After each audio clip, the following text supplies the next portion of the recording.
yeah, just to repeat, yeah, please do support Jan. He's given me this platform, for which I'm very grateful, the chance to speak about Islam. Yeah, so he's the person you do need to support. He's the person that needs your help so that he can encourage people like myself and others to speak and to encourage you to hear these things and investigate the truth. Yeah, if you do enjoy the content that I'm putting out, and you want to support me, because I do spend hours and hours on research, then yeah, if you'd like to, you can use this email address for PayPal, ldejongh _pl at outlook.com. That's LDEJONGH _PL at outlook.com. And maybe if you want to post that in the chat, that would help too for people to see it there. I will do so. I can show it a little bit later once I share my screen. Sure. Yeah. You know, yeah. And just, you know, and I appreciate you letting people know to donate to me, but also, you know, you just had to flee South Africa, and you haven't had a job for a while, and you need funds as well to pay the bills. So, you know, and you're doing all of this on the side to help alert people to what's going on. So, you know, I appreciate anybody supporting you as well. Thank you, Jan. Thank you very much for that. As I said, you gave me the platform, so I'm very grateful. You know, and it's because of your show that I have this audience, and that others have had an audience. Yeah. So, are there any questions before we begin, or any comments before we begin? Well, why don't we do a little, you know, recap of last Tuesday's show? Okay, so yeah, let's do a little bit of housekeeping then. Okay, so last week, obviously, again, some people felt that what I was saying was very controversial. I do feel there's a consistent effort from people to not look into the doctrine, to give Islam a pass, and to constantly shift the blame, shift the investigation. There's copious amounts of research, documentation, you name it, on everything other than Islam, on Christianity, on you name it, on Judaism. Everyone will blame everyone else, but for some reason, Islam has always been getting a pass. And I do find that it's a very interesting issue that people are constantly trying to distract me from the main topic. Okay, so I'm going to throw in a couple of things. One, just to annoy people. One of the reasons possibly that people don't want to discuss Muhammad, why it's not allowed to have drawings of him. If you look at this quote here, this is actually in the Quran. In the Hadith, it is Sahih, so it is sound. This Muhammad of yours is a dwarf and fat. This is apparently a description of Muhammad. A man named Muslim who was there in the company mentioned it to me. When Ubaydullah saw him, he said, this Muhammad of yours is a dwarf and fat. So that may be insulting Muhammad is actually punishable by death. And well, I know that may be why. Lloyd, let me just interrupt you real quick. What can you paste your email address up right now? Somebody's asking for it right now to donate to you. Okay, great. Sorry to interrupt you right there. Yeah, I would need to for that. I can share my screen for one moment. Is that, or how should I do this? Well, yeah, you can share your screen, but you probably, you know, want to, or I'll type it in the chat there too.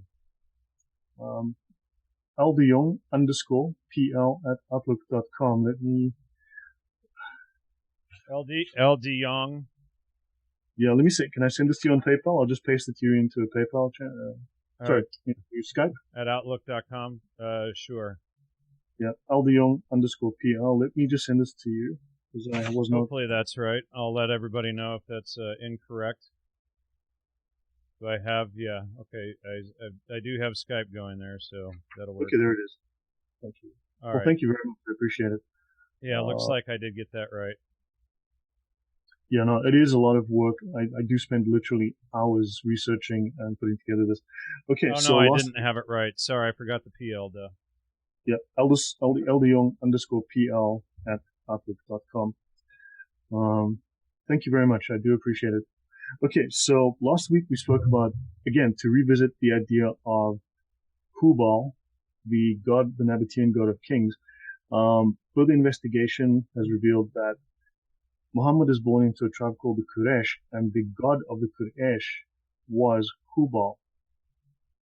So he was not just the Nabatean god of kings, the Allah for the region of Arabia, in fact the prime god, he was also the god of the tribe that Muhammad grew up in. And as we said, his father's name was Abdullah, which was slave of Allah. Another point, along with the idea of slavery, is that black people in Islam, now the name for slave in Islam is Abd, A-B-D, like Abdullah, slave of Allah, A-B-D, Allah, Abdullah, slave of Allah. Black people are called Abid, which is just the same word. It's Abd, slaves. So the name for blacks in Islam is slaves. So that has become the common term for black people, Abid, Abd, slaves, because that's the typical state they were under Islam. Okay, now a couple of other things. Again, so many times I'm told that all of these Islamic sources I'm referring to are corrupted. Please, would someone let me know exactly which are the correct sources? And then also, if no English source can be used, can someone please tell me why Allah cannot speak English? How come the all-powerful God of Islam only speaks Arabic? Because that is the only language he seems to speak. And so please, which are the right sources? Which is the correct one? Okay, other things.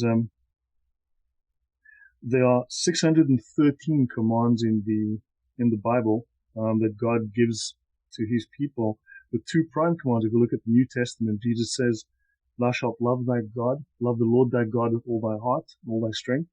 And he also says, "Love thy neighbor as thyself." Those are the two prime commands within Christianity. It is very different within Islam. There were mentions again of how Islam is very different to what I am portraying based on its own documentation. Well, when we look at what the prime directives are in Islam, jihad, again, is the act that shows that is the prime act of devotion, the quickest way. Jihad is the quickest way to paradise in Islam. So that's a huge contrast between the message of Jesus and the message of Allah and Muhammad. Okay, then also there were thousands it felt like it. There's so many contradictions that I was given about the origins of Islam, ranging from Napoleon did it, to the Jews did it, to the CIA did it, Mossad did it, the Christian Catholic Church did it, Bigfoot started it. Look, I don't know. You do understand there are dozens of different ideas that are thrown around, many of them entirely contradictory. You cannot all be right. Well, and that's just it. A contradiction is always a lie or an error, and you don't know the truth until all the contradictions are gone. So, and we're not trying to focus on different theories on who corrupted or started Islam, etc. We're discussing what it is today through their own doctrines and documentation and scriptures, so that that anyone can check on their own. And we've been showing them on screen, so please focus on the citations, anything, and I don't think we've, Abu is the only one who came up with any valid, citations to try to rebut you. And so far, all of the others have been ad hominem attacks and distraction and, just absurd remarks, appeals to ridicule, etc. So what we're doing in this series is just showing the citations on screen that anyone can go and verify for themselves and check it and see if what Lloyd is saying is correct. And so we're going to be showing those on screen. This is part 4, which will be going into the Islamic Crusades, which are against Europe now. And just to give a little preface, typically in any discussions regarding this, it's how the awful Christians went into the Middle East and attacked Islam, but were never taught the other side of the story. So tonight, we're going to be telling the other side of the story that people in the West, Christians, don't ever hear, Europeans, Americans, etc., don't hear. They don't get to hear what we're going to show today. So Islam typically gets a pass of total innocence, and they're just the poor victims. And we're going to show how that is simply not true. All right. Yes. Certainly, I think I want to correct the narrative somewhat. So we're going to look at the doctrine of jihad versus the Crusades. The Crusades were a temporary phenomenon. They were a defensive war designed to prevent after Muhammad's death, the Islamic armies burst out of Arabia and invaded 28 countries within 5 years of his death. Within 400 years, they had captured, enslaved, killed, they had taken territory, they had at that point conquered almost 75% of the Christian lands. And just to interject there, Lloyd, most of Saudi Arabia, Syria, Iran, Lebanon, etc., were originally predominantly Christian nations. Is that correct? Correct. Yeah, even Arabia was predominantly Christian. It was Jewish, Christian, and pagan, and they were actually living peacefully together. But yeah, when Islam came, that changed. So yeah, so where to start? So this was a very interesting topic to research. So let me share my screen. Let me start. So I'll share my main screen. Okay, that's this one. Okay, I'll move this to the side. Okay, you can see my screen? It's coming up. There it goes. Okay, so we have a lot to get through, so I'm going to talk about what Islam did that led to the defensive Christian Crusades, and discuss some of the differences and discuss some of the doctrinal influences that caused it. Okay, so we're looking at the Crusades. Now, the first Crusades began during the Middle Ages in the year 1095. This was as the result of a cry for help against invading Islamic armies. This is a very brief summary. This came 460 years after the first Christian city was overrun by Islamic armies. 457 years after Jerusalem was conquered by Islamic armies. 453 years after Egypt was taken from Christendom by Muslim armies. 443 years after Islamic armies invaded and plundered Italy. I will go into detail on all of these. 427 years after Islamic armies laid siege to Constantinople. 380 years after Spain was conquered by Islamic armies. 363 years after France was invaded by Muslim armies. And 249 years after Rome itself was attacked by Muslim armies, which is why the Vatican has that massive wall. So apparently walls actually work. Yes. Yes, they do. Oh, I've seen plenty in the Middle East. Trust me, that was my job. This is only after 4 centuries of church burnings, killings, enslavements, and forced conversions of Christians. By the time the Crusades began, 2/3 of the Christian world had been conquered and people forced to convert or enslaved to Islam. So, without Charles Martel, the Battle of Tours in 732, the Temple Knights 1129 to 1312, Al Cid's reconquest in 1085, and the Venetian fleet at Lepanto 1571, the Polish and Austrian knights at the gates of Vienna in 1683, the Serbian Hajduks fighting off the Ottoman Turks in 1804, Europe might well have been converted to Islam because it was the intention of Islam to conquer and convert all of Europe. Okay, during this jihad that began in the 7th century, 3/4 since then of Christendom's original territory, including all of North Africa, Egypt, Syria, Anatolia, and much of Eastern Europe, was permanently swallowed by Islam. Okay? Wow. Now, yeah, it is actually surprising, the sheer number. So I'm going to go through a list of European countries alone that were affected. On the right-hand side, you'll see the Islamic Crusades from 630 to 1095. Let me move this out of the way. All right. That led to the Crusades. Now, and on the left here, I've got a list. So let's have a look. You can see this list here. These are countries in Europe that were affected by now, Islamic. Just to remark here, 2 of those countries listed there. All right, let me see. Do you have Albania on there? That should be on there too. Yes, it is. It is. Okay, yeah. So Albania is still Muslim, and Bosnia-Herzegovina is still Muslim today, and those were because of the Muslims and Turks coming up from the south, and Serbia has really taken the brunt of the force for hundreds of years, and it is because of Serbia that Europe is still Christian today and has not been overrun by Islam. Correct. No, that is true. The Poles also contributed heavily to that. King Jan Sobieski of Poland also fought numerous battles against the Turks. But I'll get to that in a minute. So, in 1993, Samuel Huntington wrote a book called The Clash of Civilizations. Yep. And his quote was, "Islam has bloody borders." This was controversial at the time, however, it is true. Okay, he says, in Eurasia, the great historic fault lines between civilizations are once more aflame. This is particularly true along the boundaries of the crescent-shaped Islamic bloc of nations. From Africa to Asia, violence occurs between Muslims on the one hand and Orthodox Serbs in the Balkans, Jews in Israel, Hindus in India, Buddhists in Burma, and Catholics in the Philippines. Islam has bloody borders.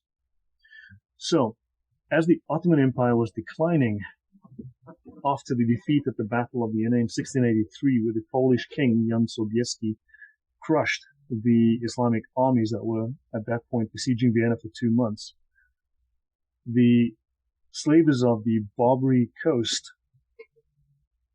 of North Africa were attacking all along the coasts of Europe, reaching as far as Iceland. The United States' first war, which had fought before it could even elect its first president, was against Islamic slavers. The Marines were actually founded. If you look at their song, The Shores of Tripoli, the Marines were actually founded to put a stop to Islamic piracy and slavery that was capturing American ships and American people.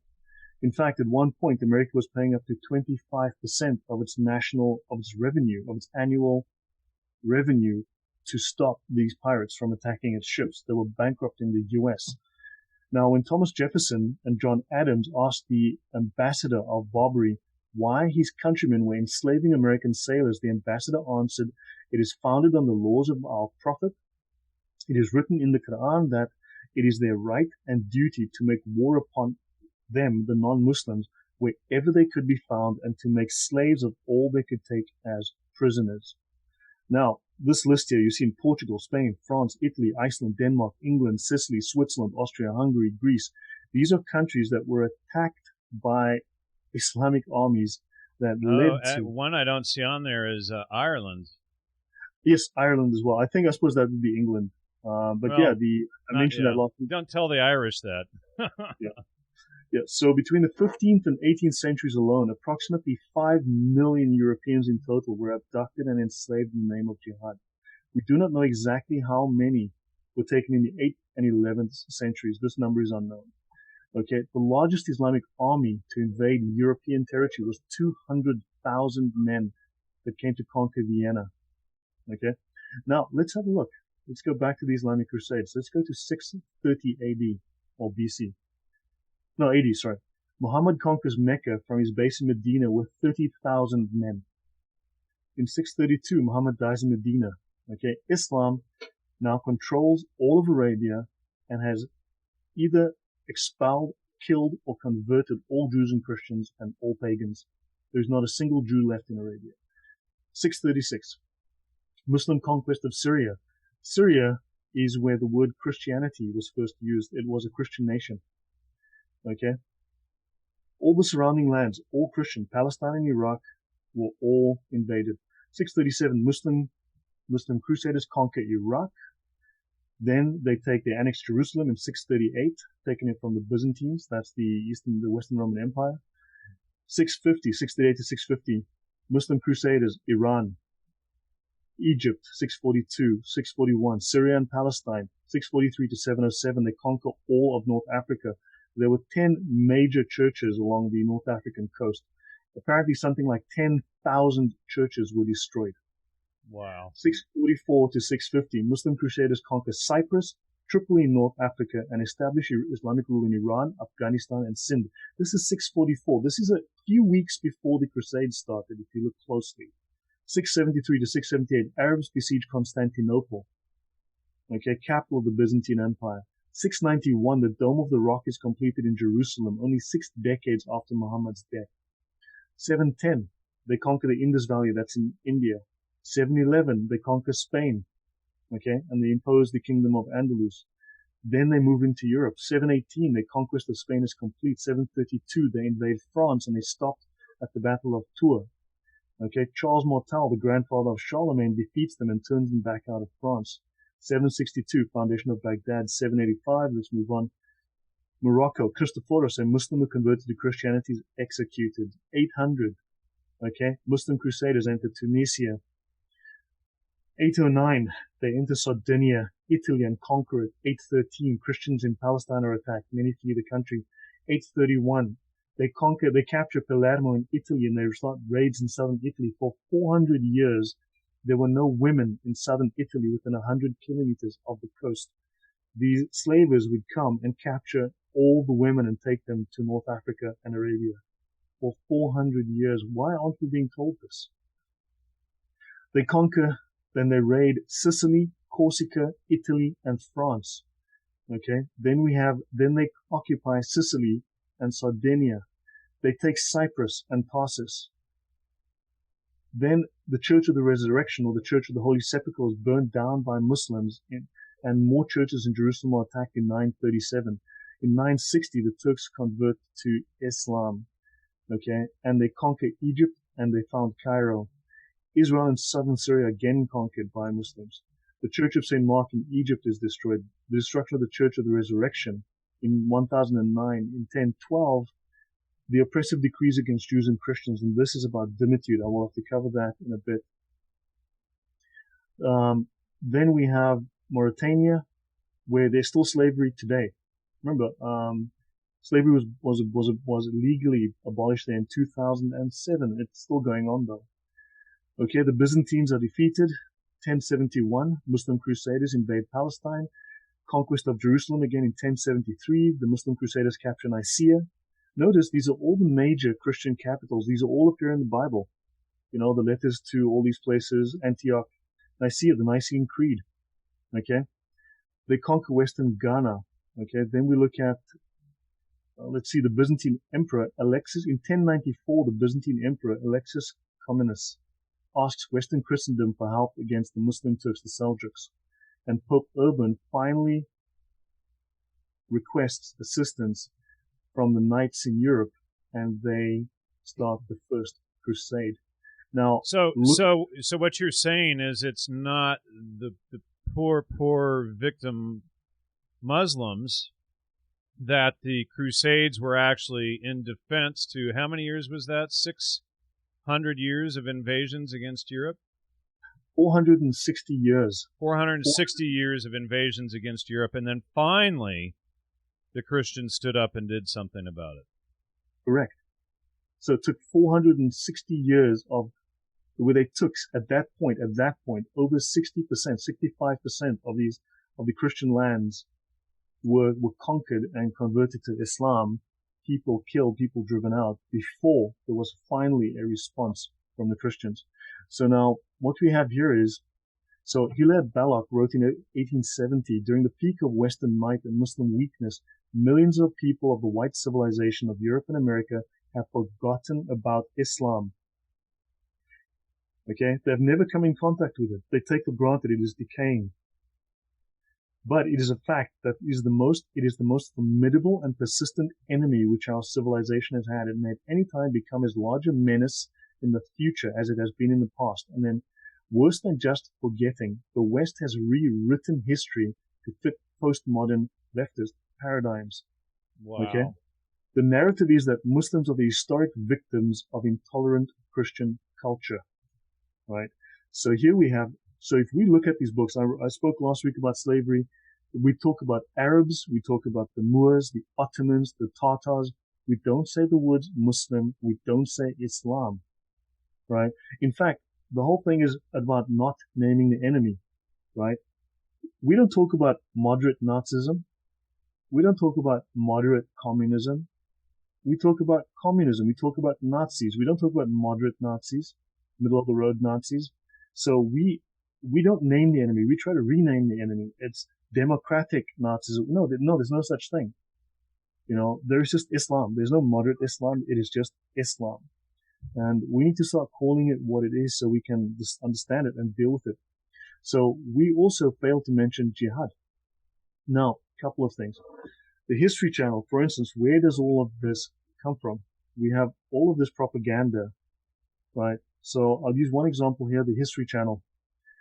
In 2012, it aired a show called The Secrets of the Quran. The show explained the ideology of jihad as a result of the Crusades. It ignored all the evidence I just showed you above with all of the Islamic attacks. And that is not a comprehensive list. That is not a complete list that I gave, right?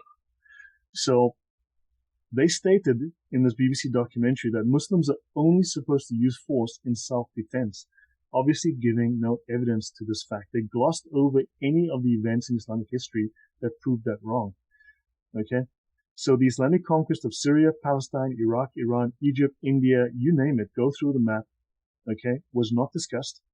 And when they were discussed, they simply spoke of, well, they were spreading the word of Islam, right? So the implication was that Christianity was spread by the sword, Islam was spread by powerful conversation, apparently.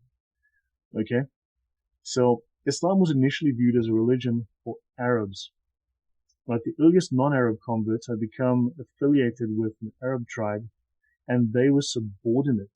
Equality for all Muslims in general, okay, was part of the Abbasid Caliphate, where they established that, well, Islam is for all, but still that doesn't seem, because Arabic is still the major language. It is actually a form of Arab supremacism. Okay. So, any questions? I've said plenty. No. Well, while we were sitting here, Facebook just sent me a notice that they're banning me for 30 days now. Oh my gosh. Yeah. Man, this doesn't help. Okay. No, this doesn't help at all. So please, everybody, need all your support there. I just got the groups turned back on and everything. Now they're trying to block me again. It's the same tactics over and over and over. It's all they do is ban and harass. Okay. Yeah, man, I just wonder when that's going to start happening to me. So the Crusades were military expeditions during the Middle Ages conducted by European Catholics to defend Christian civilization. Okay. The Crusades developed as a result of the Christian world's struggle with Islamic jihad. Islam's founder Muhammad formulated the concept of jihad, holy war, calling on Muslims to subjugate non-Muslims through warfare. They conquered 2/3 of the Christian world at that time. Okay, and through the 8th and 11th century, Christian lands were constantly invaded. So, and that takes us to the modern Crusades of today. All of this here. Okay, now I'm going to shift over to this side. Does anyone have any comments? Was there any question within the comment section? Not really. The whole organized movement of these people and Africans into white nations with mostly combat-age males reeks of a diabolically evil plan. Geez, I wonder who could dream up such deeds. Sorry, I didn't quite. What was the context? I didn't get that. They're just talking about all of the, movement of all these people into white nations, mostly combat-age males, reeks of a diabolically evil plan. Oh, look, jihad. Okay, first of all, hijrah, which is migration, is a form of jihad. It is one of the precepts of Islam. Remember, the year 0 of Islam, their calendar begins at the year that Muhammad migrated from Mecca to Medina. It is that important. Migration is that important in Islam. It is the year 0 in their calendar. Muhammad did it, therefore they do it. If you die in the process of jihad, if your little dinghy capsizes and you die, you go straight to heaven. Okay. So, a couple of things. So I'm going to talk about a few myths about the Crusades. Again, not an exhaustive treatment, but the Crusades the term Crusades is a fairly new term. Okay. They were called Fidelis Sancti Petri, faithful of St. Peter. They were called Militias Christi, Knights of Christ. So this is a fairly modern term that only appears in the 17th century. Okay. It was considered an armed pilgrimage. Okay. Also, before the 16th century, the words Muslim and Islam were not used. They were called Saracens. right? Now the Crusades have to be called by a pope, and they had specific rules called the rules of the just war, right? But only a pope could call a crusade, right? It had to be for specific reasons.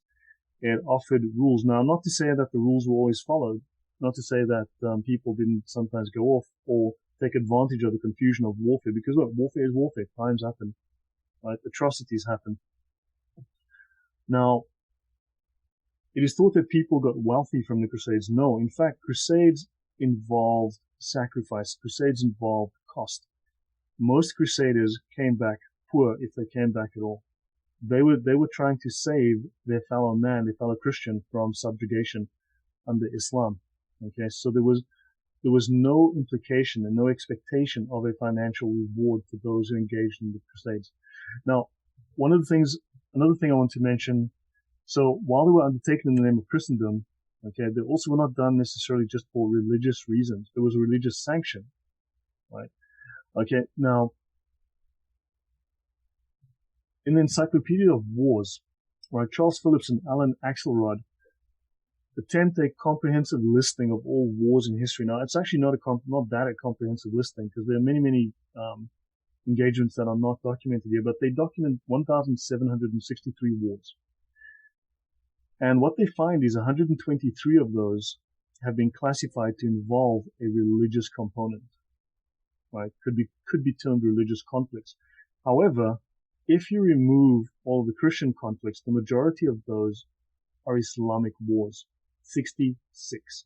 So of the 6.98% of all wars which are religious, right, more than half of those are due to Islam alone. Okay, so just to note that of the religious wars, more than half can be attributed directly to Islam, as you can see there. Okay, so now the Crusades are considered as wars of unprovoked aggression against the Muslim world. Again, I've given you this list. This is another list, similar. Okay, Muslim invasion of France. I've got these here, Christians in Palestine. So again, the Crusades were a response to the aggression, the unprovoked aggression of Islamic invaders acting in the name of jihad. So the Palestine, the home of Jesus, conquered. Okay, this is where he was born, conducted his ministry, and died and resurrected. Egypt, the birthplace of Christian monasticism and home to saints and theologians, conquered. It's Islamic now, no longer Christian. Asia Minor, where St. Paul planted the seeds of the first Christian communities, no longer Christian, right? So the Crusades were a counter-attack. Okay, within the Middle Ages, three of Christianity's 5 primary episcopal sees, Jerusalem, Antioch, and Alexandria, had been captured by the 7th century. Right, the 2 others, Rome and Constantinople, had been attacked in the centuries prior to the Crusades. Of those, one could say only Rome at this point stands independent. The rest have all been taken and are now Islamized. Okay. So Constantinople was taken in 1453, leaving only Rome in Christian hands by 1500. So 4 of the 5 major Christian, what would one call it, the sees, were 80% of at that point of Christianity was in Islamic hands. So by 1500, so who were the aggressors here, right? So St. Augustine then also formulated the concept of the just war, a defensive war in reaction to an act of aggression. Violence was then considered ethically neutral. It could be employed either for evil or against it, and they felt they needed to stand against the aggression of Islam. Pope Urban called the First Crusade in 1095. Okay, so now question, how many times have Christian forces attacked either Mecca or Medina? We constantly hear, if you go on YouTube, you will see constant accusations of, well, we left Europe to attack the Middle East. Well, honestly, how many times have Christian forces attacked Mecca or Medina? The answer is 0. Okay. Now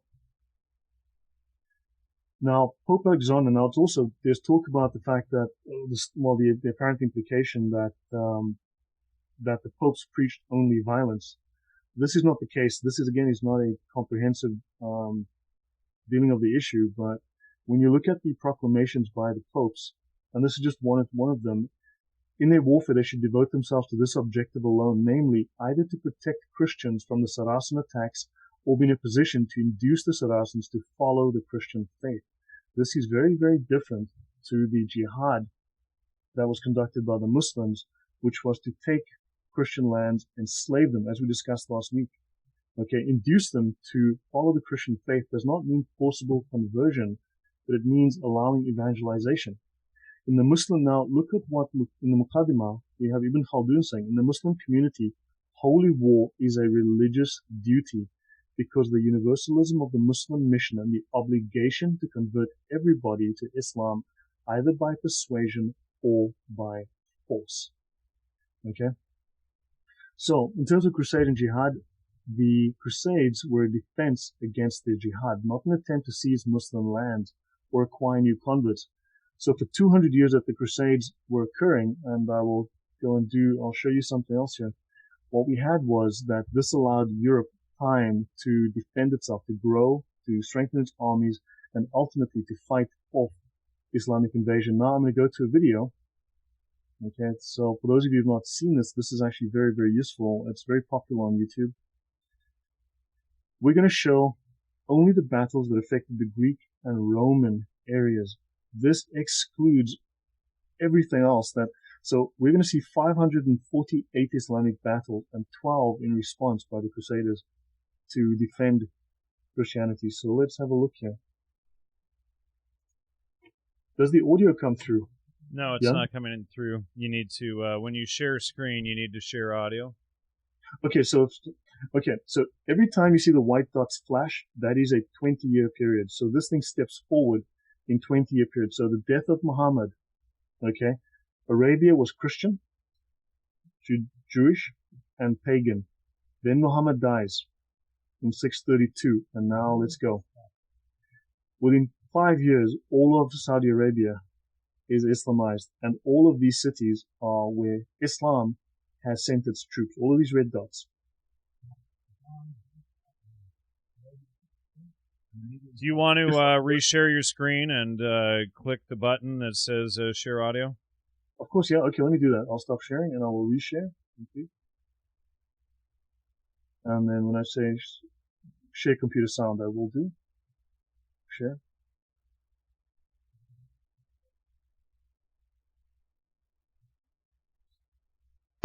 And immediately, and here, so you can see a history. This may seem a little confusing, but I think when you see it, you'll know exactly what I mean.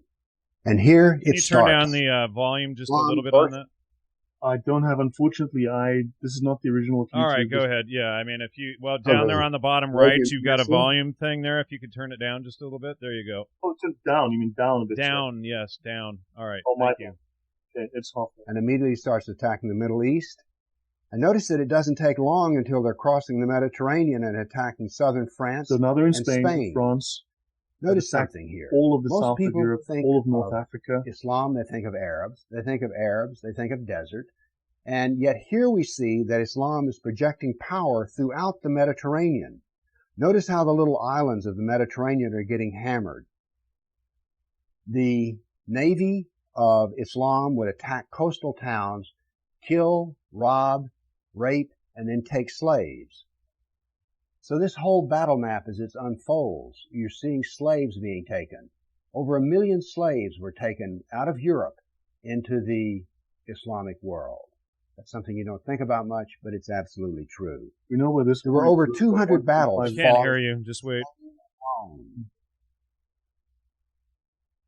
And we also see, however, on the east coast in Turkey, that Islam is trying to break into Europe. Now, what's going to happen is, in Spain, this ongoing fight that lasted for 400 years, is the Christians are going to push back the Muslims. But now then, what has happened over in the east is that Constantinople has fallen, and now then Eastern Europe is getting hammered. The jihad now comes to Eastern Europe. It's pushed out now of Spain. Northern Africa is now completely Islamic. The Middle East is completely Islamic.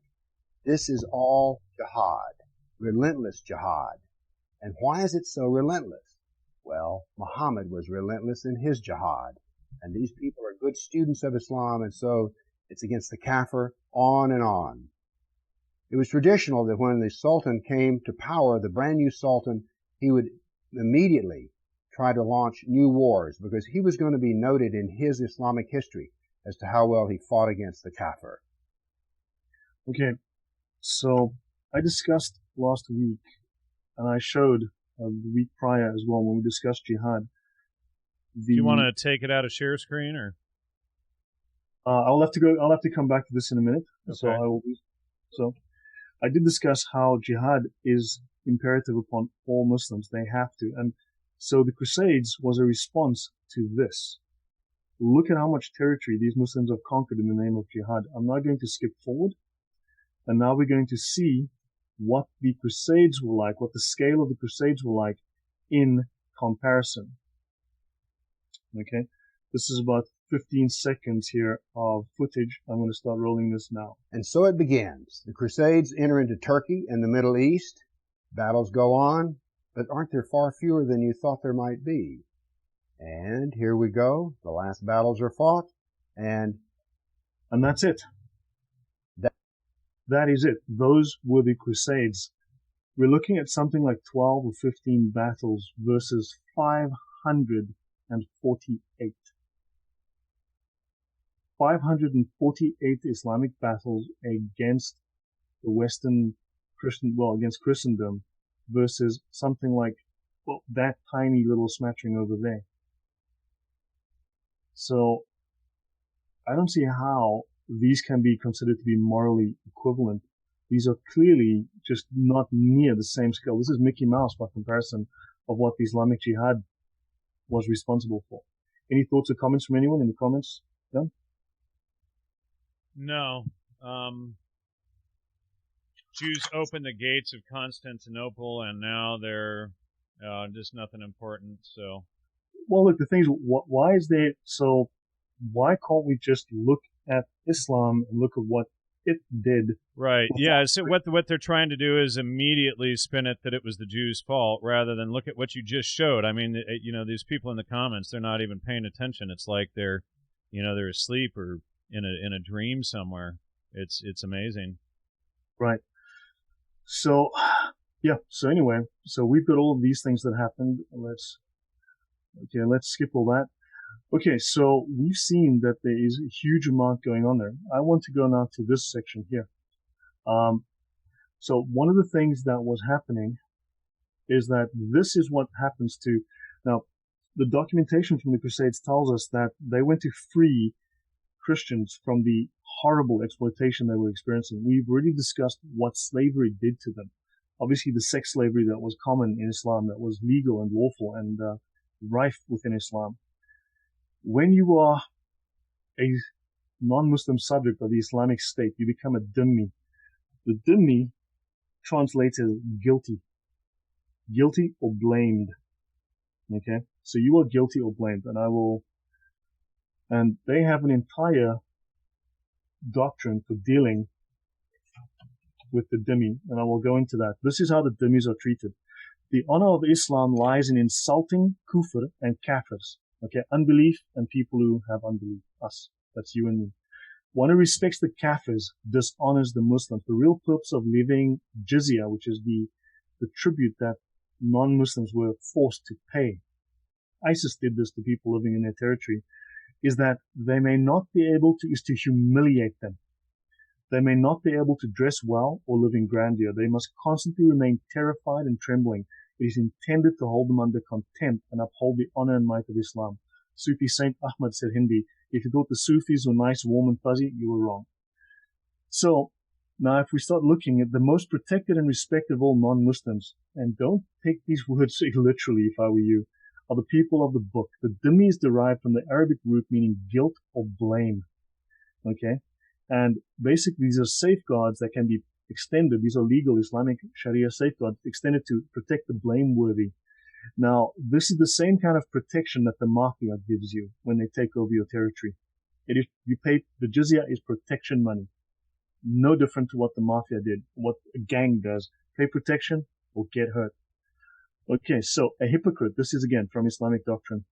A hypocrite is considered to be a Muslim in name only. They are distinguished from true Muslims by an unwillingness to wage war. So a hypocrite is a Muslim who is unwilling to wage war.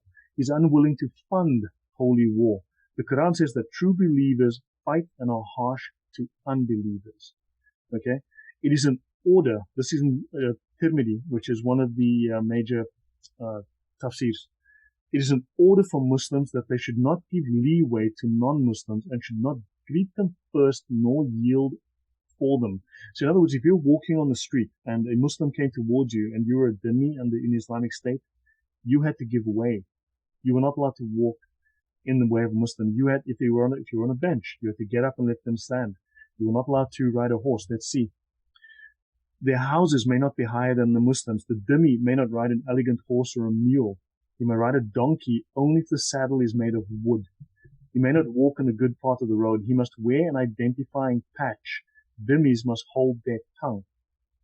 Remember, this is in the Sharia. These are laws. They actually have a list of, it's called the Pact of Umar, right? Now, what is interesting is that during World War II, from the research that I have, and I understand there's millions of different conspiracy theories and there's millions of different ideas. Again, they can't all be correct, but Hitler wanted to displace the Jews and ship them out. And he was, at that time, a guest of his was the Grand Imam of Jerusalem. And what happened is that he did not want these Jews moving to Jerusalem and getting under his feet where they were in Palestine. So what happened was he was the one who suggested that they wear the yellow star. The dhimmis must wear an identifying patch. So this Haji Amin, he suggested that Hitler gives the Jews yellow stars, and he suggested that he burns them because that would be what Islam wants to do to them. Okay? The dhimmi is not obliged to mention Allah or his apostles. Okay? They must offer up the jizya. The dhimmi must hang his head while the official takes hold of his beard and hits the dhimmi on the bone beneath his ear. This is all designed strictly to humiliate them. Okay? Because if you read in Quran chapter 9, that I have been sent to fight the people until they pay the jizya and feel themselves subdued. This is what was happening to the Christians in those lands, and thus, this is what they were doing. So, in 846, now let me go back to this. I want to do it here. In 846, sorry, I can't see my tabs. Okay, fine. I can't find the tab, but in 846, the burial sites of St. Peter and St. Paul, who are two of the apostles, were desecrated when, for the second time, Rome was attacked by Islamic armies. Okay? We also have stories of Vlad the Impaler, for instance. He was actually imprisoned by the Muslims. In fact, families of his died. And he was the one who impaled thousands of Muslims on stakes because he realized, and even the Crusaders realized, that these people wanted death. They were willing to fight to the death. These people wanted Christian blood. And unless the Christians had the same bloodthirst when they went to battle, they would be killed. Any comments or questions? No, it's pretty clear. Okay. So there were rules of war, right?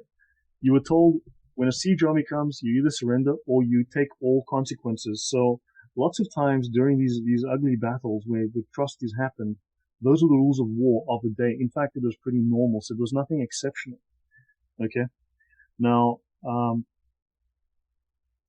let's see. Okay. I want to then briefly go to a small diversion. Oh, gosh, this. Okay, let me go through this. Okay, I want to introduce to everyone a book, and I've provided links in the past to this for everyone. It's called The Virtues of Jihad, The Shortest Path to Heaven. Okay, by this guy, Maulana Muhammad Masood Azhar. And I've provided links to this book for everyone to download. This is an easy-to-read book, beautifully organized by chapter. Everything you ever wanted to know about jihad, but were afraid to ask, it is right here, given full explanation and given all of the Islamic divine reasons for it. So it provides all of the Islamic reasons for jihad. It gives you the definitions of jihad from all the 4 schools of fiqh. It tells you that jihad is obligatory. It is commanded by Allah. Anyone who denies jihad is a kafir, and people who doubt the obligation of jihad have gone astray. They are hypocrites. That's in the Fath al-Qadir.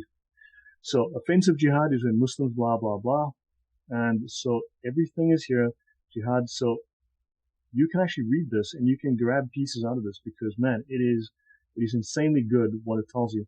So in terms of jihad. Or insanely bad, anyway. Yeah. But if you want to know about jihad, that is a scholar that knows the subject and explains it. So we are never sent to see, we are not meant to see these books, right? So now we have a manual that tells us exactly what these people are thinking. So Allah loves those who fight, Quran 61:4. Allah loves those who fight in His cause in battle array as if they were a solid cemented structure. I thought jihad was about having more salads, going to the gym and being nicer to people, right? Tabari 969. Arabs were the first to respond to the call of the Prophet. We are Allah's helpers and the viziers of His messenger. We fight people until they believe in Allah. Right? One who disbelieves, we will fight him forever in the cause of Allah. Killing him is a small matter to us. Then our Prophet, the messenger of Allah, has ordered us to fight till we worship Allah alone. Okay? We bound ourselves to war against all mankind for Allah and His apostle. Many times you'll be told there was the Pledge of Aqaba, which was all peaceful. Fine, it was abrogated by the second Pledge of Aqaba, which bound these Muslims to war against all mankind forever. And here we go. The Messenger of Allah said, there's another act which elevates the position of a man in paradise to a grade 100 higher, and the elevation between one grade and the other is equal to the height of heaven from earth. And Abu Sa'id said, what is that act? And Muhammad replied, jihad in the way of Allah. Jihad in the way of Allah. This is the highest act within Islam. Jihad, which is killing or being killed in the name of Allah. Whereas, remember I said earlier, love the Lord thy God with all thy heart and all thy strength, and love thy neighbor as thyself. Those are the 2 prime directives in Christianity that Jesus gave. You contrast that with this. Okay? Other things. So, I want to talk again a little bit about the nature of Muhammad. Any comments, questions from you, Jan? No. So now I'm going towards some of the doctrinal justifications for lying. I need to cover this as well. If I take an oath and later find something better than that, then I do what is better and I expiate my oath. In other words, Muhammad could break oaths. This eventually led us to what's called hudna, which is the breaking of treaties. There are examples, several examples throughout the Islamic scriptures about this. Okay. Then the Prophet said, who is ready to kill Ashraf? Ashraf was a Jewish poet who wrote things about Muhammad, who made fun of him. Okay. So this was a Jewish poet. There were numerous people that actually wrote about Muhammad, made fun of him, and were killed, including young girls. Okay. He said injurious things about Allah and His apostle. Maslama got up and saying, O Allah's apostle, would you like me to kill him? The Prophet replied, yes. Maslama said, then allow me to say what I like. In other words, different translations will say different things. Allow me to lie. And Muhammad said, I allow you. Which means that if Muhammad did something, it is both legal and moral in Islam for all Muslims for all time. Therefore, it is sunnah. Ashraf suspected no evil when Maslama cried, smite the enemy of Allah. I thrust the knife into the lower part of his body. I bore it down until it reached his genitals. We carried his head back to Muhammad and saluted the Prophet. The Prophet praised Allah that the poet had been killed and complimented us on the good work we had done. The morning after the murder of Ashraf, the Prophet declared, kill any Jew who falls under your power. Don't forget, this command is for all time. Said by the perfect Muslim. Thereupon Masud leapt upon Sumayna, one of the Jewish merchants with whom his family had social and commercial relations, and killed him, an innocent man. His brother complained, saying, why did you kill him? You have much fat in your belly from his charity. Masud answered, by Allah, had Muhammad ordered me to murder you, my brother, I would have cut off your head. Wherein the brother said, any religion that can bring you to do this is indeed wonderful. They asked the Prophet for permission to kill Salam. He granted it.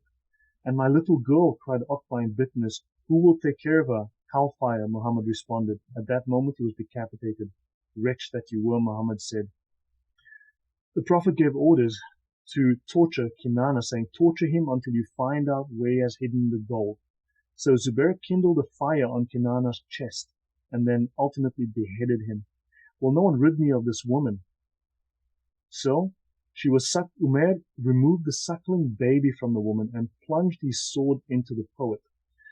This is an example of Muhammad. Now, this simply carried over into his doctrine of jihad and killing and mistreating anyone who stood in his way, the way of his jihad, to impose Islam on the entire world. Any thoughts or comments? Oh, many. I mean, it's like, wow. There's no peace and love there, that's for sure. Yeah, I wanted to highlight that. So Pope Urban writing now, let's contrast Pope Urban II now. Okay, fine. I mean, we've had discussions about the Catholic Church.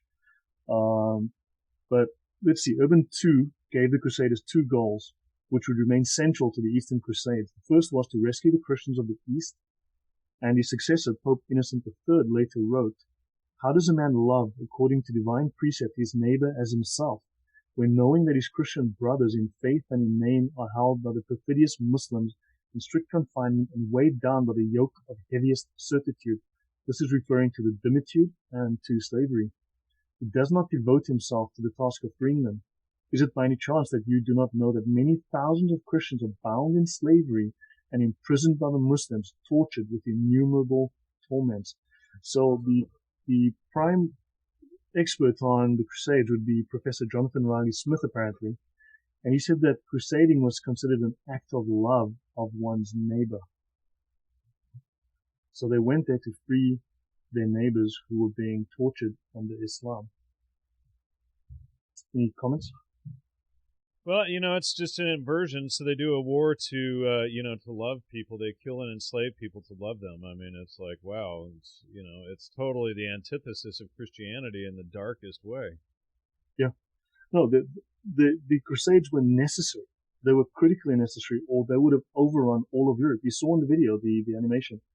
Couple of things here. This is Al-Qaeda. Okay, so now I'm going to talk about something a little bit controversial. For instance, now 9/11. Now I know everyone's got a conspiracy theory, and again, they can't all be right because so many are contradictory. Yeah, okay, the main thing that most people say is that Israel was behind it, and you've got the dancing Jews and this stuff that ends, and this sort of thing. Silverstein, etc. Look, I agree. There are questions about 9/11. I agree that there are questions about how those buildings came down. I think they look to me like they were demolished with explosives. That was a controlled demolition. That it looks to me like it. I can't prove it. But when I look at it, I cannot also just reject the evidence out of hand, right? So yeah, I mean there are questions, but also and we have said crimes can be hidden within crimes. You can piggyback on top of chaos. Now, for some reason, though, we are willing to blame anyone and everyone, but always give Islam a pass. Now, Osama bin Laden was very much intent on carrying out 9/11. This was his intent for many years. He spent a lot of time planning it, and he wrote extensively. And I read his documents. It was some years ago when I was doing my counterterrorism course.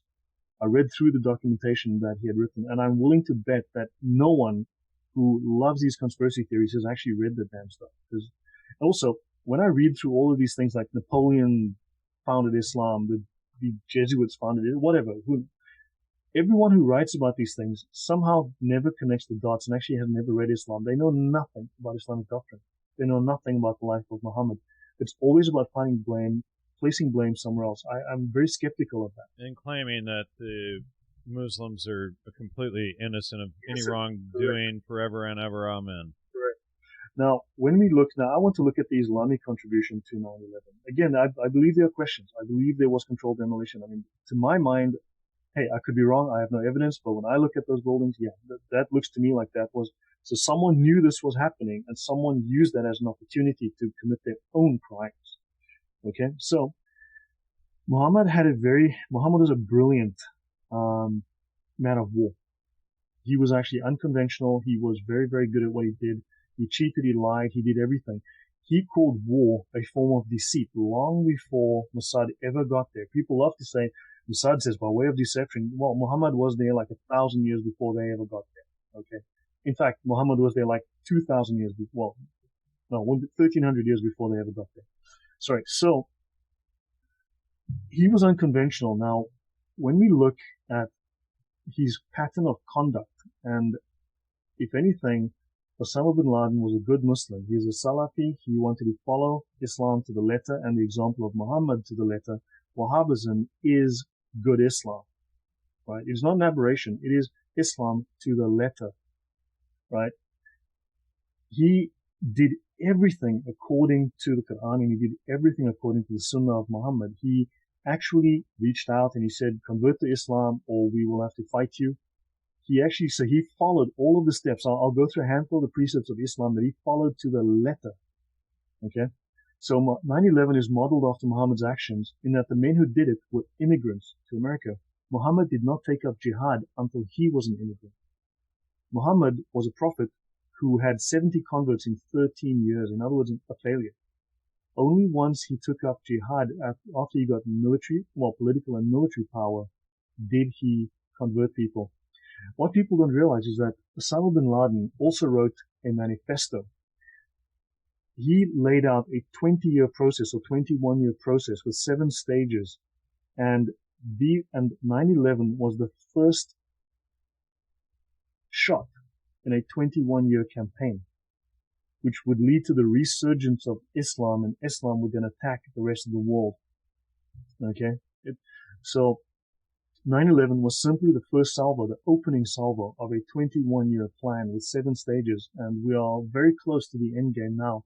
So you can look at what's been happening around you and factor that in. Okay?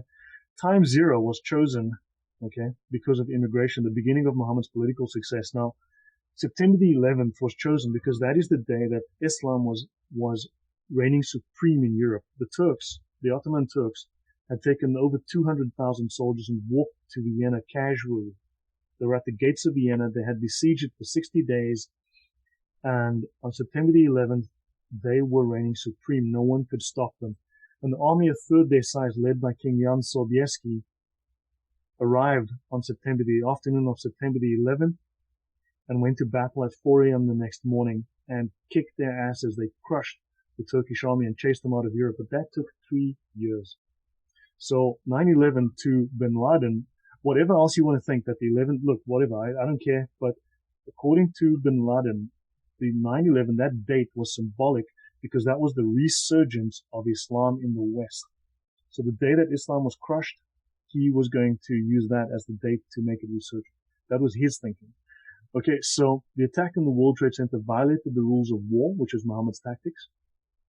There was no shame or remorse. Have you ever seen any shame or remorse from inside the Islamic community? The most popular book in the Arab world after 9/11 was written by a man who was in a jail cell with Zawahiri. His criticism of Zawahiri was not that what he had done was immoral, but that what he had done was wake up America, the sleeping giant. But this was actually the intent of what Osama was doing. Okay? Muslims have expressed no remorse over slavery, not because they're innocent, but because they don't feel guilty at all. Muhammad never expressed any remorse over the death of a kafir. I gave you those examples. He had men, women, and children murdered just for mocking him. Now, here's another thing. 2 days after 9/11, and something that people don't know, telephones began ringing in churches all across the U.S. Okay? The other person would say, I'm a Muslim who would like to come to your church and give a seminar on Islam, the peaceful religion. Who can do that in 48 hours across an entire country? Who can do that? Okay? Did they launch a uniform public relations exercise in 48 hours after massive chaos of the 9/11 attacks? Or was this planned in advance across the entire Islamic Ummah through the ulama, which are the learned ones, basically the imams? Were they aware? Was this planned? Okay? So, America was called to Islam before the attack. He issued the call first. This is patterns after the perfect jihad of Muhammad. He called it a defensive attack. Now, all jihad is defensive because the kafir creates the first offense by denying Muhammad and denying Allah. After 9/11, Islam started attacking the Kafirs by calling them crusaders. Notice we were not crusaders prior to 9/11. Now we are crusaders. The Crusades ended 747 years ago. The crusade can only be called by a pope. Any Muslim, any random Muslim at any time can go on jihad. Anywhere, anytime. So I will leave that there. And I'll show this. This is an Al-Qaeda manual, military series, Declaration of Jihad. So yeah, I can actually provide you some of Al-Qaeda's documents. I read this a long time ago. I haven't read it recently. And the principles of military organization, and it says very clearly that we have to forge documents, we have to hide, we need communication means, then Al-Qaeda's lone wolf. Prepare against them whatever you are able of power of steeds of war, by which you may terrify the enemy of Allah and your enemy. And they say here, no doubt, America's war, that today's war, Islamic war with America, is a war of information, a covert war. Okay? And soon, so our war today is a covert war, and to ensure victory, you have to be cautious. It's a guerrilla war. And of course, this wonderful book, The Management of Savagery, the most critical stage through which the Ummah, the Muslim community, will pass. In other words, we do not have the stomach for the brutality and the violence and the bloodshed that jihad will unleash, and we will give up because we are too weak to fight back. These are all Al-Qaeda documents. I'll stop there. That's me. Wow. Well, I don't know if anybody has any comments in the chat. Yeah, 9/11 has created a stream of Muslims into Europe. How convenient.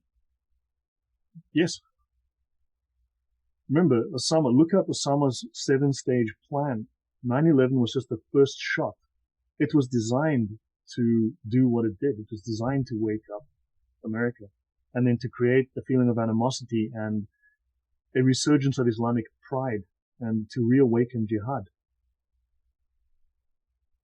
This plan ends. So it was a Hegelian dialectic, essentially. Man, it's been a while since I've read through that. So thesis, antithesis, synthesis. Okay, yeah. Well, this plan ends in 2021. We're in the final stage. The first 5 stages of his plan was spot on. If you go through the stages of the plan that Muhammad wrote, Osama bin Laden wrote, the first 5 stages was spot on. He was following the plan. You want to turn off the share screen? Of course. The plan was happening to the letter. Stage 6 was a little fuzzy, but we now have Europe flooded with potential jihadis, and we are now entering stage 7, where civil war breaks out, asymmetric guerrilla warfare.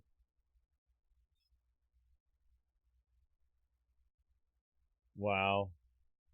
The same has been happening in America. You just don't know about it. Your southern border. Hezbollah's been sending troops to Venezuela to be trained by Chavez to speak Spanish. And, well, no longer Chavez, of course, but to speak Spanish. And then these Hezbollah operatives from Iran as well were then sent north into America. They've set up their cells. Wow, incredible. Well, they're sure not teaching us this. I mean, so you got all these pink pussy hat women, cheering for Islam, etc. And, it's all smoke and mirrors. Yeah. Look, I'm not saying there aren't other players in the game. There are other players. Look, Coke competes with Pepsi, right? They compete with Dr. Pepper, and or maybe they own each other. Maybe it's all fake competition. Who knows, right? But Coke certainly does compete with Pepsi at the very least. So certainly, and they don't always have good intentions for each other. Sometimes they work together. Sometimes they actually cooperate. Sometimes they fight. Some places they fight, and some places they cooperate. So it's not as black and white as we would like it to be. Yeah, I'm just thinking of the strategy of the enemy and my enemy as my friend, essentially. Yeah, certainly. Yeah, so obviously the crusade is not my strong point. I'm better with the Islamic scriptures and doctrine and history, but I try to relate the crusades to the history of Islam, to the doctrine, and to especially the example of Muhammad, and to show that there is a connection with all of these events that happened as jihad. These are all events of jihad. It is not simply just normal wars of conquest. They were religiously and divinely inspired. Well, religiously anyway. I'm not sure about divinely, but Yeah, agreed. Yeah, understood. Wow. Anything else to add? No, that's me. I mean, I'm not sure how many episodes we still have left in the series. So perhaps there'd be input from the audience as to what they want to discuss. There was things about the women, about deception in Islam. We've covered jihad pretty thoroughly. Not every last thing, certainly, but we've covered it thoroughly. Slavery we've done. Yeah, well, there was a couple others that we talked about last week that we were going to do this week. So why don't we go into women, and we had discussed pedophilia, etc. as well. Yeah, that's part of women. That's actually the pedophilia and the treatment of women actually link up. It's actually one topic for me. So any relevant comments or anything useful from the only one is from Polygonal Construction. He says a return to Christian values is the key. Yep, I mean that's it right agree. there. I do agree to that. I actually do firmly agree with that. I mean, I'm not here on the show I'm here to discuss the facts as I can read them and as anyone can look them up. But yes, I do believe that we've lost our foundation and we need to return to a better moral foundation. And we need to realize that we are under it. Yep. Well, and that's another thing that Islam discusses, is that it's going to kill those who fall into iniquity. And what do we see everywhere? I mean, the feminists killing, mass murder of babies and infanticide. I mean, you can't get any worse than that. And them having parades in New York about killing children. It's like it's absolutely asinine. It's insanity. It's Baphomet, and there isn't. I mean, there's no words for it. They're sacrificing the most innocent of our society to Moloch or Baphomet or whatever, and then celebrating about it. And it's a trick to get women to sacrifice the firstborn child, or the first child, and they really don't get it. And we have all of this, this red herring look over there tactic, while Islam is sneaking in everywhere, and and everybody's asleep about it. It's absolutely phenomenal. I mean, look, there's the destruction of the feminine. I believe the feminine is sacred. I believe that femininity is to be cherished, and it is the destruction of the feminine, but also we're seeing the destruction of the masculine. And again, we've had some religious discussions offline, but I do believe that Christianity needs to be muscular. It needs to be strong. That your morals have to have muscle to back it up. We are in a fight. We have to have the truth. We have to have the facts to debate with, to discuss with, to convince people with, or to know from what to act. We have to know, well, look, this is right and this is wrong, and we need to know history. And so, yeah, I think we've lost that muscular Christianity, and we are. Yeah, the men here are so caught up into the transgender, effeminate soy, the whole soy boy agenda that they're called. I mean, and the women are out trying to be men and acting like men, and the whole feminist thing. It's really to get women to act like men, and I don't want to give away too much, but it's clear that birth control actually masculinizes women and causes women to lose their empathy, and we'll talk about more on that topic hopefully in the coming months, but it's phenomenal. There is one question here from Linux Freak. He says, what about Saladin, which is venerated as the ultimate Muslim during the Second Crusade? Salahuddin, yeah. Salahuddin. Saladin. That's the typical Anglicization of the name, Salahuddin. Now, just a point on that. You might remember there was a guy in New York recently who was captured as he was trying to kill people in a jihad act. His name was Saifullah, Saifullah, UL. And they gave all these weird spellings, but the fact is that no matter what the variation is, and you'll find many, many variations of names, Saif is sword, and Allah is Allah. Sword of Allah. He was the sword of Allah. Muhammad was the sword of Allah. Now, Salahuddin, I could be wrong because I don't have the reference in front of me. I actually read extensively while looking at these notes about Salahuddin. And this whole thing is being promoted as we're intolerant, and white people are so intolerant, and then they slip all of this crap right in the back door. Correct. Salahuddin, Salah is prayer, okay? And Deen is the faith, the religion, the creed. Well, Aqidah is creed, but Deen is the religion. He is the prayer of the religion, the hope of the religion. Salahuddin, I'm the hope of the religion. In other words, to smash the Crusaders. In fact, if you look at 1683, the Battle of Vienna, can I take a moment just to get these notes? Actually, it's going to be very quick. If we look at why they went to Vienna, this will explain the attitude and the reasoning that these people gave. It's a very short section. I'm just going to...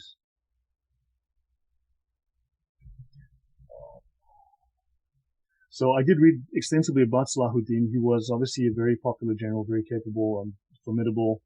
However, I can't remember without going to notes. I will not be able to remember much about him. But I'm just going to pull up something about the Battle of Vienna, which is relevant to that question. Because he had the very same attitudes and he had the very same intentions as all of the other people who were attacking the West. Here we go.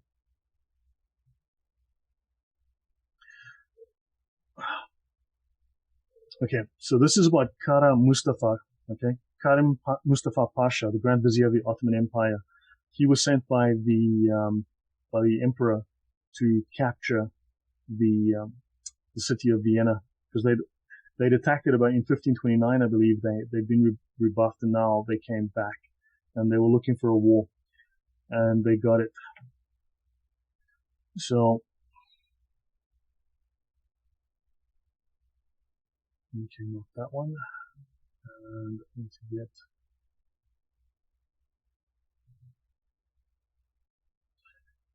Okay, so the massive Ottoman army under Sultan Mehmed reached Belgrade, right? And in the words of Kara Mustafa, he said all the Christians would obey the Ottomans. Sorry, so I thought there was more. I thought I had taken, but I don't have more notes there.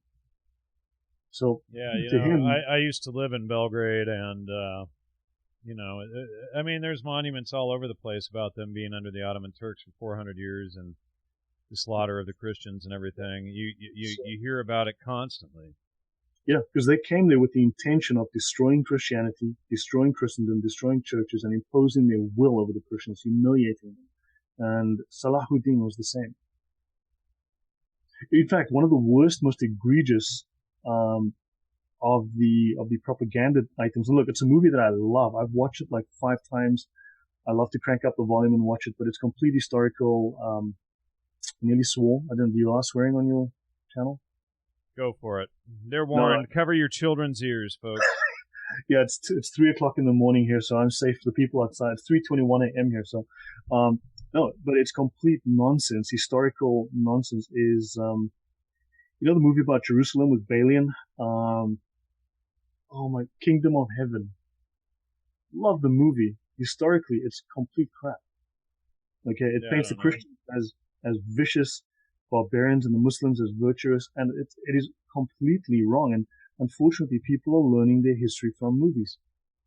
Well, yeah, and it's told that I've heard stories. Oh, the Muslims were so noble that many of the Christian crusaders, when they met them, they ended up converting to Islam because the Muslims were so much more noble than the Christians. And now we're finding out that this is entirely untrue. Well, if the Muslim world is so advanced and developed, how come they've had almost 0 Nobel Prizes in science? You look at how many, for instance, to take an example, Israel. You look at the difference, 8 million people in one country versus 1 billion people. And the entire 1.5 billion Islamic population has had, what, in the last 50, 60 years, 3 Nobel Prizes in science. Yeah. You know, you compare that to the West, you compare that to America alone with a sixth of the population. They're not developed. Islam stunts the development of nations. Islam, in fact, Spain and Israel are of those countries you saw where Islam attacked. Spain and Israel are the only 2 countries to ever throw off the yoke of Islam after being fully conquered. Wow. Right. Now, and Serbia, but still not Bosnia. Well, they weren't fully conquered. They weren't completely conquered. Right. But well, and then Bosnia, Albania. I mean, and look at what Albania was doing in Kosovo. And I say Kosovo, not I do not honor the Albanian pronunciation of Kosovo, but it's and they were killing farmers and running guns and drugs into Kosovo and into Serbia, etc. And then the United States under Bill Clinton painted the Serbs as the aggressors, and this was when I was living there. But what's fascinating is I can't remember the name of the guy who was the Serbian, the Christians, right? The guy who was Milosevic. Yeah, Slobodan Milosevic. He was tried. I mean, obviously he died in captivity in the Hague. Yeah. And very suspiciously, because he had given evidence and he had said, and I've read through hours of the transcripts. I've actually read through the transcripts from his trial, and he said, no, at the time I was really intrigued by this. He actually said that he was going to give evidence that showed that he had not attacked first. He said very clearly, I did not attack first. Our people were being attacked in jihad. Yeah, absolutely they were. And it was all painted. Yep. And I defended our people, right? Yeah. And what happened was his evidence was struck from the court transcripts. Wow. That evidence was struck. I was shocked to learn that. And it's so they wanted to paint them. So it makes me ask, how deep does the Islamic infiltration go into Western institutions? Well, and you have Huma Abedin in Hillary Clinton's campaign there and all that. And then, of course, Bill Clinton was president during the whole attack against Yugoslavia, and I was living with my wife at the time in Belgrade with her family there, and we're witnessing the U.S., attack the country on entirely false premises. And every day I would see on the news, we'd be at home and they'd have the news how the evil Serbs were doing this and doing that. And you go outside and what the heck, the story on the news media in the United States never matched what was happening in the streets of Belgrade. Belgrade. When I was in the Middle East, there were wars happening in the Middle East that didn't make it to the news for months. Right. In fact, I know for a fact there were wars happening in the Middle East that have never made the news. Wow. Well, the thing that happened. Well, I was just going to add, Serbs are. I hope I gave a good account. Serbs are pretty well the largest European audience I have still today, and on my now banned for a month Facebook page as well. But thankfully, one thing that we taught them in our bogus war against Yugoslavia was for the Serbs to arm up, and now they are the second most heavily armed people in the world next to the United States. So, good. That's good for them, really good for them. Good. So anyway, anything else? Well, if obviously if I can get some constructive feedback from people in the comments afterwards, and also if I can get thoughts and questions in advance from people, I'd appreciate some good questions. They can send them to you. Questions things of interest they'd like to discuss in the next episode. I said I don't know how many more episodes we'll have, 1 or 2, but I mean we're wrapping up at this point, I think. Yeah, and so, I just posted your donation link up on the chat. I appreciate that. I hope I've given people enough of an overview to go and do their own research, to verify for themselves. I'm able to provide most of the documentation you need, the books. the resources, the links. I have an extensive database. Happy to clue people in. Yeah, if I can get some questions for next time, I can prepare. And, so besides the main topic, if there are things I can clarify, and, hopefully you will take up the torch and you will also push back against the lies. Yeah, and please support the show. We only got in $40 for last week and this week's show without the super chat and everything. We really need people to support. Again, they're trying to shut me out everywhere. We can't keep the stuff going without financial support. So please, folks, stay on that and support all you can. Yeah, guys, please support Jan. Again, I am grateful. Thank you, Jan, for giving me a platform and allowing me to speak, the opportunity to present this. I'm very grateful for that, that you were willing to hear me out and, give me this opportunity to speak to your audience. Please do support Jan. He does need it. Look, he's had, as you've seen, he's having lots of issues, Facebook, YouTube, I think the word needs to get out. It's frustrating that one has to work against all these obstacles just to get the truth out, and he can't do it without your help. So please do provide him support. All right. Yeah. So anyway, that's a wrap for tonight. We got the next one next week on Tuesday, as long as we can keep pushing through this stuff. So, we'll, see you then. And I guess that's it for tonight. Please, support. Thank, both of us. Really appreciate it. And, thanks again, Andrew, for the banner back there. And, really appreciate it. And see you all next week. Take care, everyone. Thank you.